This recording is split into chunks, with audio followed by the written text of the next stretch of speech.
که چیرته دا اوسه پورې تاسو زموږ چینل نوی سبسکرایب کړئ نو په دغه سور سبسکرایب بټن باندې کلیک وکړئ او زموږ چینل سبسکرایب کړئ او ورسره په دغه ګنټې نښان باندې لازمي کلیک وکړئ تر څو زموږ هره نوې ویډیو تر تاسو پورې اول در ورسیږي. السلام علیکم ورحمت الله وبرکاته. ملګرو په دغه ویډیو کې به تاسو دروښیم چې تاسو څنګه کولی شئ خپل د واتساپ اکاونټ د ټول عمر لپاره ډیلیټ کړئ. هو ملګرو که چیرې تاسو په نمبر باندې د واتساپ اکاونټ جوړ کړی وي او اوس تاسو غواړئ چې هغه واتساپ اکاونټ د ټول عمر لپاره ډیلیټ کړئ، بیا هر څوک ستاسو نمبر په واتساپ کې سرچ کړي نو ستاسو واتساپ به هغه ته نه راړوي ځکه تاسو به هغه واتساپ اکاونټ د ټول عمر لپاره ډیلیټ کړی وي. ملګرو د دغه طریقې لپاره له ما چې ډېرو کسانو پوښتنه هم کړې وه، په تېرو ویډیوګانو کې کومنټ هم کړی و ستا موږ ته راوښیه چې موږ څنګه کولی شو چې د واتساپ اکاونټ د ټول عمر لپاره ډیلیټ کړو. نو دغه طریقه د هغو لپاره هم ده. نو تاسو ویډیو تر اخره پورې وګورئ او ویډیو له خپل ملګرو سره خاماخا شیر کړئ تر څو هغه هم له دې څخه فایده واخلي او د داسې نورو ښایسته ښایسته ویډیوګانو لپاره د موږ چینل سبسکرایب کړئ ځکه موږ هره ورځ دغه رقم ښایسته ښایسته ویډیوګانې په خپل چینل کې اپلوډ کوو. نو ملګرو زه د ویډیو په طرف ویډیو شروع کوو. نو اول البته تاسو راسئ په خپل موبایل کې به واتساپ خلاص کړئ. کله چې تاسو په خپل موبایل کې واتساپ خلاص کړئ نو اوس په دا کونج کې درې ټکي را روان دي، په دې باندې به تاسو کلیک وکړئ. په دې کلم تاسو کلیک وکړئ ګوره بیا له موږ سره اخري اپشن راځي سیټینګز، په دغه سیټینګز باندې به تاسو کلیک وکړئ. ملګرو کله چې تاسو په سیټینګز باندې کلیک وکړئ ګوره بیا تر دا نوم را لاندې دلته لیکلی ده اکاونټ، نو په دغه اکاونټ باندې به تاسو کلیک وکړئ. کله چې تاسو په اکاونټ باندې کلیک وکړئ ګوره بیا له موږ سره اخري اپشن راځي ډیلیټ مای اکاونټ، په دغه ډیلیټ مای اکاونټ باندې به تاسو کلیک وکړئ.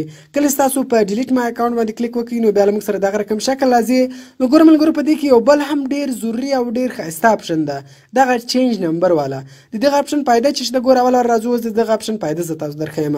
اوس ملګرو که چیرې تاسو په زاړه نمبر باندې واتساپ اکاونټ جوړ کړی وي او اوس تاسو هغه زوړ نمبر مو ډیلیټوئ او بیا په نوي نمبر باندې بیرته نوی واتساپ جوړوئ، نه نو ملګرو بیا تاسو خالي نمبر بدل کړئ، یعنی دا زوړ نمبر باندې کوم تاسو واتساپ اکاونټ جوړ کړی ده دغه په دې نوي نمبر باندې واړوئ. دا به څنګه تاسو واړوئ؟ سمپل په دې چینج نمبر باندې به تاسو کلیک وکړئ، دا بیا تاسو نیکسټ کړئ او ګوره ملګرو دلته بیا دغه رقم شکل راځي. نو اوس دلته تاسو اولډ فون نمبر یعنی په دا کوم نمبر تاسو ورس د واتساپ اکاونټ جوړ کړی دی هغه تاسو دلته ولیکئ، یعنی زاړه د واتساپ اکاونټ نمبر دلته ولیکئ او دلته بس په دا کوم نمبر چې تاسو اړوئ د واتساپ اکاونټ هغه تاسو دلته ولیکئ.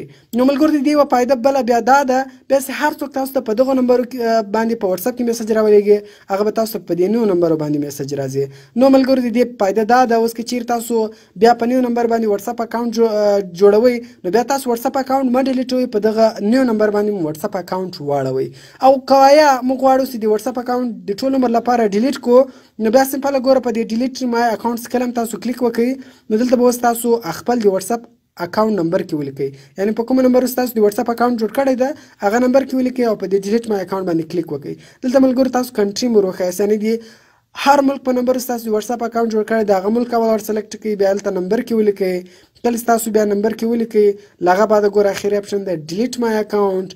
نو ډیلیټ مای اکاونټ کله بیا تاسو کلیک وکړئ نو ستاسو په هغو نمبرو باندې ستاسو کوم واتساپ اکاونټ جوړ کړی ده هغه به د ټول عمر لپاره ډیلیټ سي، میسجان ټول شان به ډیلیټ سي. نو ملګرو دا اوس موږ څنګه کولی شو چې خپل د واتساپ اکاونټ د ټول عمر لپاره ډیلیټ کړو.